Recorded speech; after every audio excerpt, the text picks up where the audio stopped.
On the shores of the Red Sea, where mountains embrace the horizon and the desert meets the dawn, Sharm El-Sheikh once again rises as the beating heart of peace, a city that has witnessed history, hosted reconciliation, and stood as a testament that dialogue can outshine the roar of war. Today, as the world's eyes turn towards this city of serenity, leaders gather under one sky, leaders from Europe, Asia, the Middle East, and the Americas, united by a single mission: to end the war in Gaza and to restore hope to a region long yearning for stability. Under the joint leadership of President Abdel Fattah el-Sisi and US President Donald Trump, the Sharm El-Sheikh Peace Summit convenes on October 13, 2025, bringing together more than 20 world leaders in pursuit of a new dawn, a dawn where the echoes of peace will once again flow from Egypt to the world. We continue our special coverage, so stay tuned.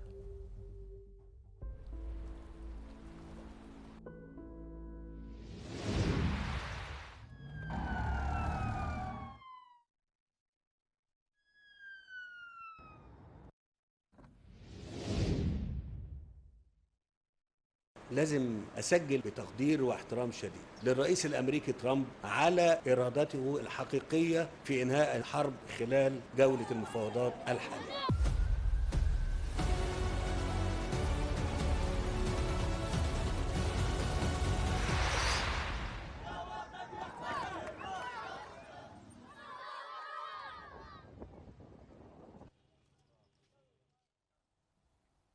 Charting a bold course towards lasting peace, Egyptian President Abdel Fattah el-Sisi and US President Donald Trump are set to co-chair a high-stakes Gaza Peace Summit in Sharm El-Sheikh tomorrow.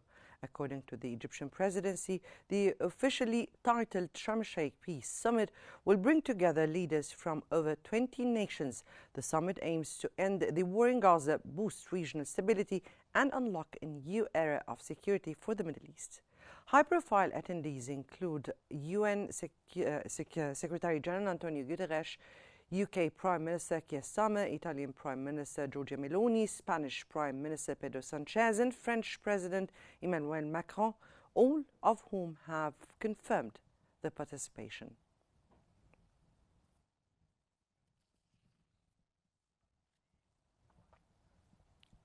As the ceasefire holds, Egypt launched its largest ever humanitarian aid convoy into the Gaza Strip early today. This massive effort marking the first large-scale delivery under the truce saw 400 trucks carrying 9,000 tons of food, medical supplies, fuel and relief materials moving from the Egyptian side of the Rafah crossing towards Kerem Abu Salem and Al-Auga crossing. The essential supplies are crucial for restoring basic services and providing immediate relief to hundreds of thousands of displaced civilians since the start of the Gaza war in October 2023. Egypt has spearheaded the international humanitarian response, providing over 570,000 tons, a staggering 70% of all total assistance to the territory.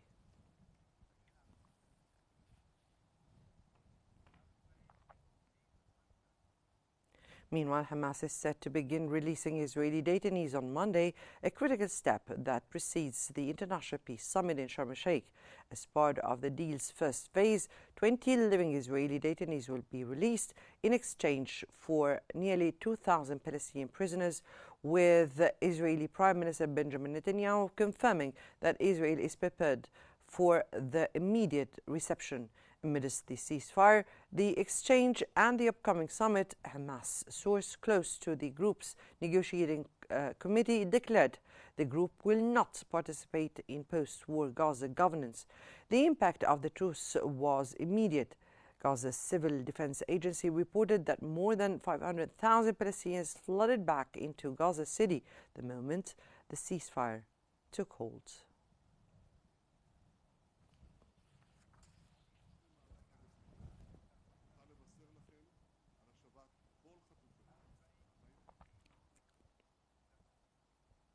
And for more analysis, we're joined from Washington by Ms. Ginger Chapman, lawyer and political analyst, and from the occupied Jerusalem by Ms. Ratiba Al-Netcha, member of the Palestinian National Action Committee. Welcome to you both. And let me here start with Ms. Ratiba. Ms. Ratiba, the upcoming summit in Sharm El-Sheikh is unprecedented, taking place in the wake of a breakthrough ceasefire deal that followed intense and high-stakes diplomacy led by Egypt.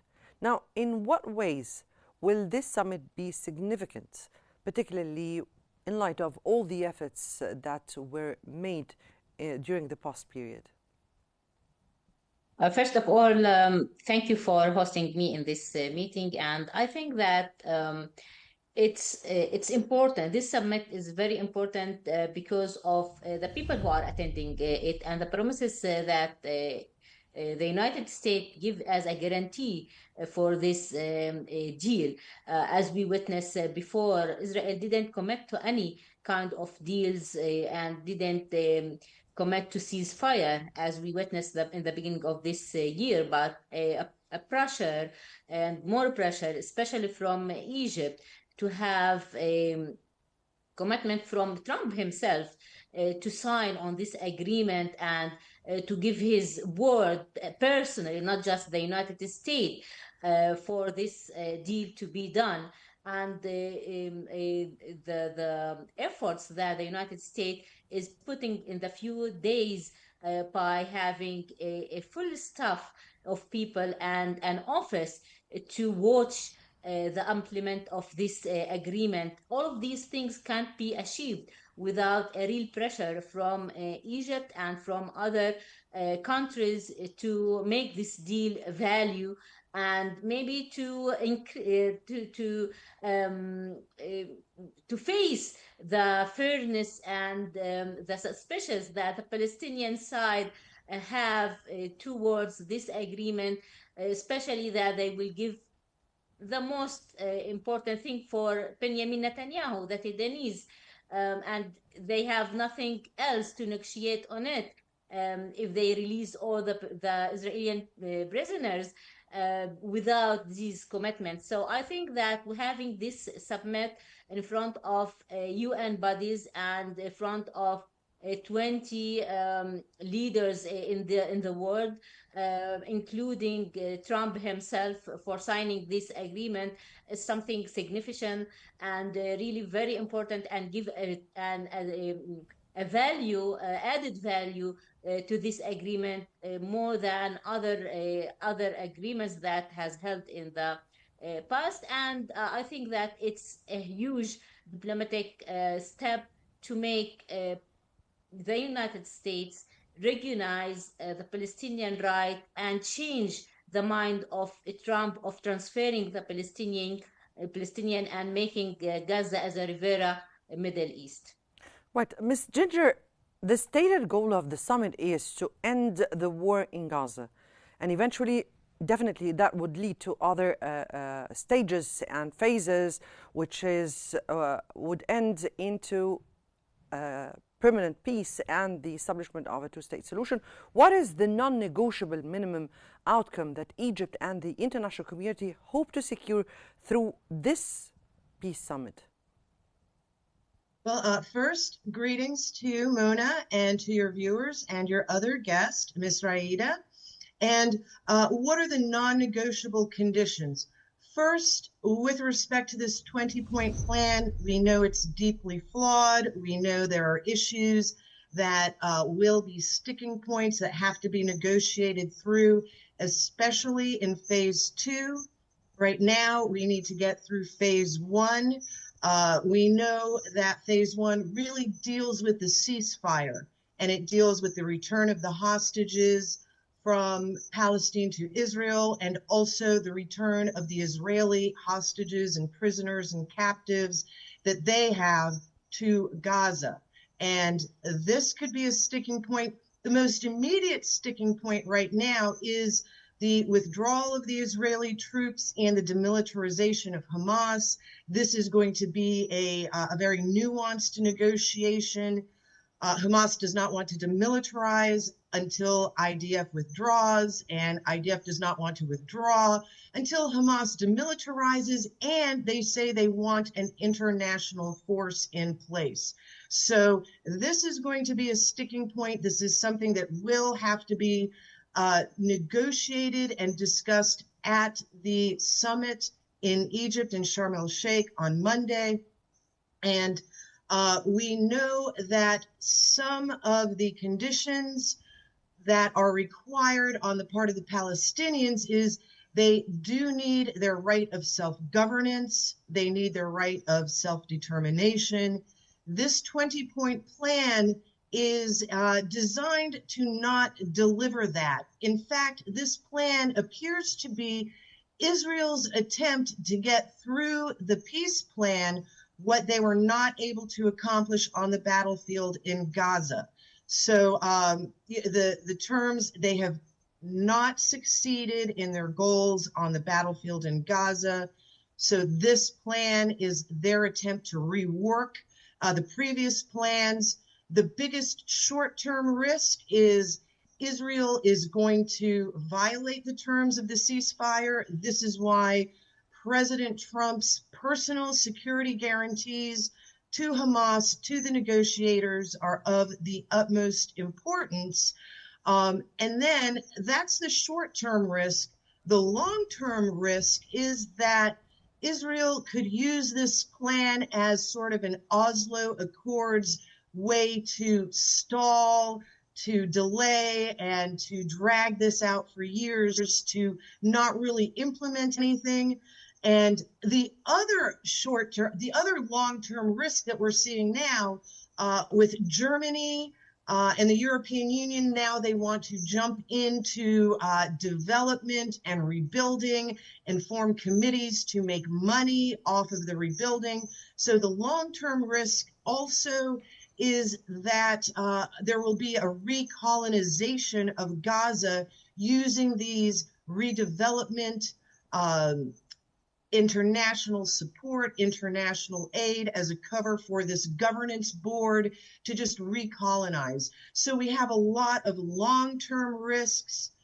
The biggest long-term risk is that Israel will, to derail this plan, that they will go ahead and attack Iran. So that's the biggest long-term risk.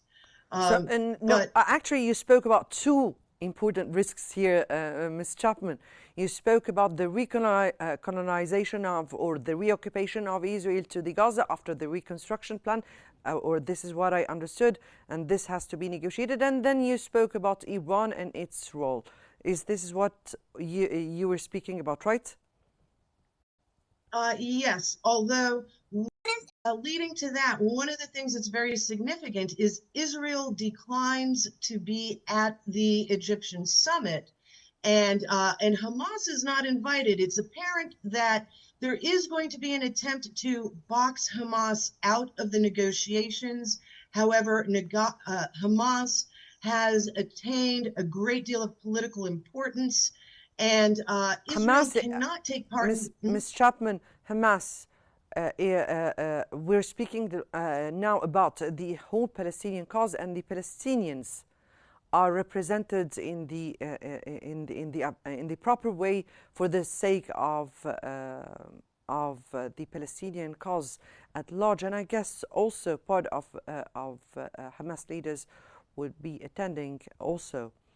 But and I guess also that Israel would be represented in a way, and these are the confirmed reports so far. So let me here go to Ms. Ratiba, and we'll come back to you, Ms. Chapman. Ms. Ratiba, the summit's list of attendees is diverse, including European leaders and United Nations officials. How crucial is broad international participation in determining the summit's credibility and the likelihood of its success? We hope so that they will be really giving this what we call it credibility for this agreement, because yes, as Palestinians still we have these fears, because we yes experienced what means negotiation with Israel through Oslo and 32 years of negotiation leading to nowhere. And maybe I want to comment in what your guest said, Ms. Ginger. Yes, actually, Israel benefits is very clear from this deal, because they are suffering from this war and not achieving any kind of wars. And yes, they want to extend this war to other regions in the Middle East, because the main goal of Netanyahu is changing the Middle East map. It's not just taking over Gaza, and we are occupied more than 78 years till now. We are still under occupation because we didn't reach for the final solution in Oslo agreement. So still we are recognized as occupied lands, including Gaza Strip. It's not free. It wasn't free. Israel will reoccupy Gaza. Israel is occupying Gaza and putting Gaza in siege for more than 18 years. In a very complete siege, and now we are talking about genocide. It's the new stage of the No, occupation that Israel actually, is Ms. dealing Ratiba, about. actually, Ms. Ratiba, what Ms. Ginger here meant was what or who will participate in this summit from the Palestinian side, and the fear of that after the Israeli withdrawal and after the reconstruction process takes place, it would or Israel would reoccupy Gaza once again. And this, Ms. Ginger, what she meant here by a fear that should be guaranteed, as I understood. Correct me if I'm wrong, Ms. Ginger. Please continue, Ms. Ratiba.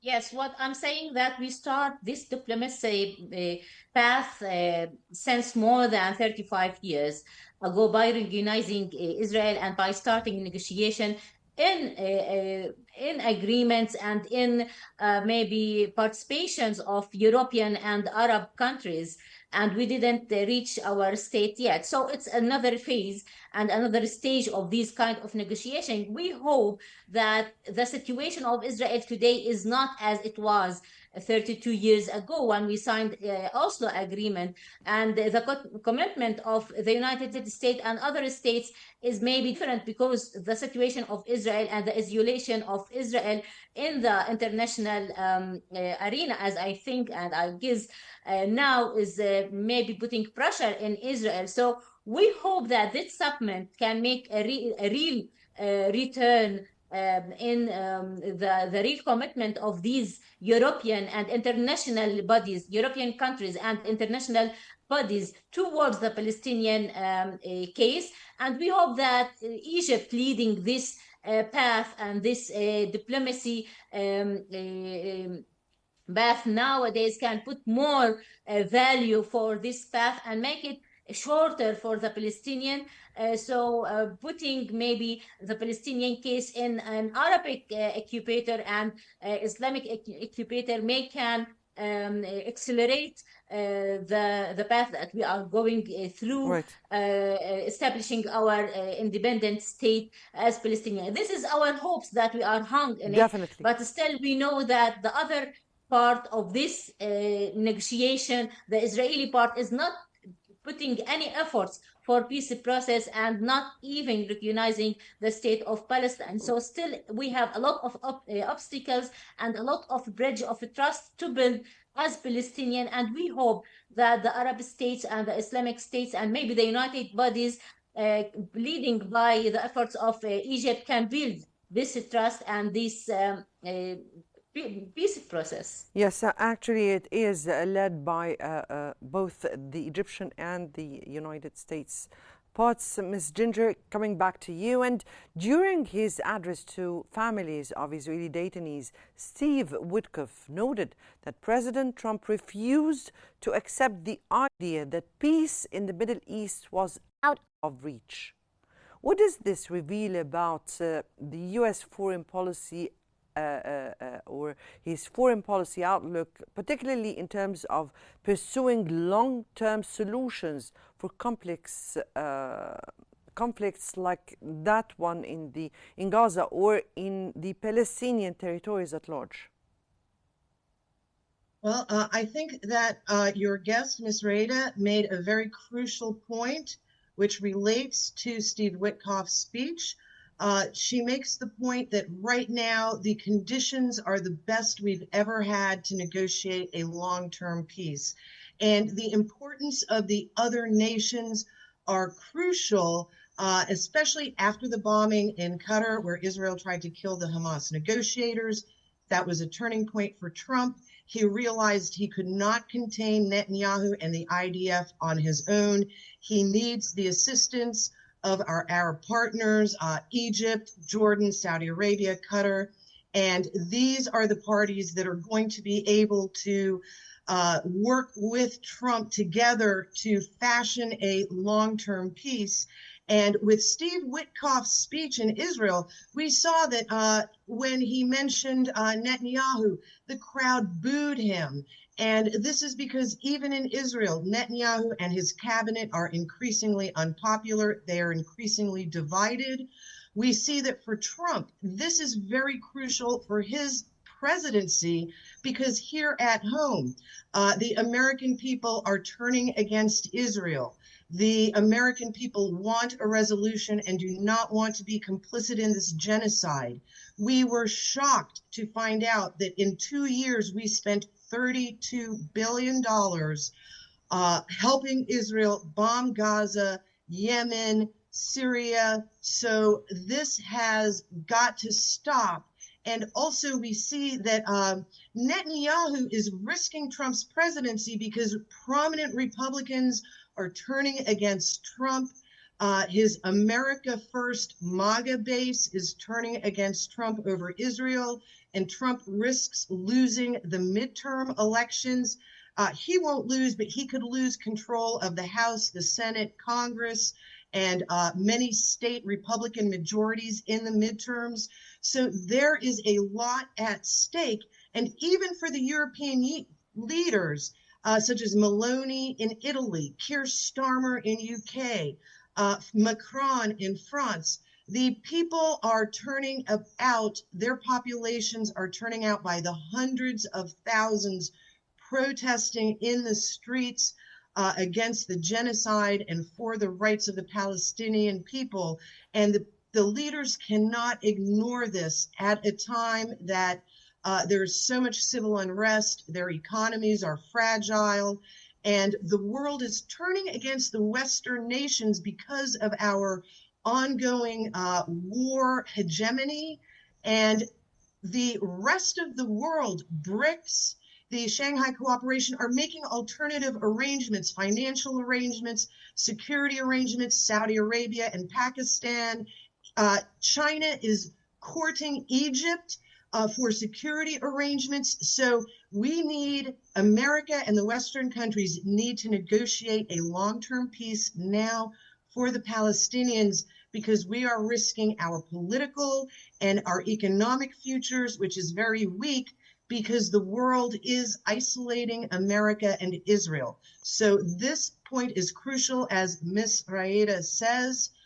Now we have the conditions to move forward, and it's crucial we need move forward now, because the world is changing. And also, final point, very important, the United Nations needs to keep up the pressure with the Unifying for Peace resolution, the Chapter 7 alternative of sending in peace establishing troops into Gaza. The world, Arab countries, and the populations need to continue to exert pressure on the West, on America, on Israel, so that we can take this momentum and push through for peace now while we have the conditions. Right, Ms. Ginger, indeed, what you said is all very much wanted and needed at this upcoming stage, but the issue is that when Witkoff say that Trump refused to accept the idea that peace in the Middle East was out of reach, that reflects the shift in the foreign policy of the US or its vision for this upcoming stage. What do you think? Yes, and remember, for decades, the two-state solution was the official U.S. position, and the events of the past couple of years, Trump's seeming control by donors, uh, these issues are all coming to a head, and the United States believes there can be peace. We do know that Israel does not want peace. Israel wants their greater Israel project. We saw them sabotage 3 previous ceasefires, and Trump wants peace. And right now, we have a battle between Netanyahu and Trump. And Trump needs to push forward with peace in spite of Netanyahu, in spite of the Israeli plan, whether it's to break the ceasefire, to push ahead with their greater Israel project. Right. Witkoff and Trump believe there can be peace. We just need to get past the sabotaging and the possibility of the colonial board of peace, reestablishing colonialism. The Palestinian people need genuine self-determination and peace. America believes there can be peace now. We have to push forward for it. Right. Ms. Ratiba, beyond the immediate ceasefire, how can this summit help lay a durable political foundation for long-term stability across the whole region? I think that the Palestinian case is the core of the stability in the Middle East. And if we achieve a good maybe or we reach for establishing the Palestinian state and we take our rights as Palestinian, we can agree that the stability will come to the Middle East, because I think that the main conflict in the arena here is Israel violating all kinds of international legitimacy and international laws and all of these things. And first of all, the Palestinian rights, and the other sides, we can talk about any kind of stability without solving this Palestinian case. So I think if this summit want to reach the peace in the Middle East, and this is the goal of this summit, it must pass by the Palestinian case and find a really just a solution for the Palestinian case. And this can't be happen without recognizing and establishing the Palestinian state and organization of the Palestinian rights to self-determination. So I think, yes, this is what this summit is aiming to, is to create this kind of stability and peace in the Middle East. And the core of that will be starting from the ceasefire and ending the war, ending the occupation on the Palestinian state, and establishing a free Palestinian state for the Palestinian. After that, we can talk about normalization for the Middle East, and we can talk about normal relations between the countries and the region without having a country that is trying to show off power in all of its scenes, economically, militarizations, and all of these kinds of showing off power that Israel is using towards the countries around, and creating this kind of unsustainability in the Middle East. So I think if this summit will achieve its goals, and I think it needs not just starting up with this summit, but it's a long process, a diplomatic process, and a lot of efforts that must everyone put in this path, the diplomatic path, to achieve these kind of sustainability. And a real well, of course. A real well is what we need. Right. Right. I'll take a message at the end of this from you, from the Palestinian world to the whole world, Ms. Ratiba, but let me go here to Ms. Ginger. What is the key message that you hope the international community, particularly Western leaders, deliver to the whole world from this summit? Well, thank you, Ms. Mona. And the most important thing is the whole world needs to keep their attention and their focus on the summit in Egypt, on the peace plan and negotiations, and the the right of self-determination and true statehood for the people of Palestine, for Gaza, the reunification of the West Bank and Gaza. And the world needs to keep up the pressure. This is the most important time we are going into. We have never had better conditions than now, so we need to keep moving forward. This plan we have is deeply flawed, but we can get through those flaws with communication.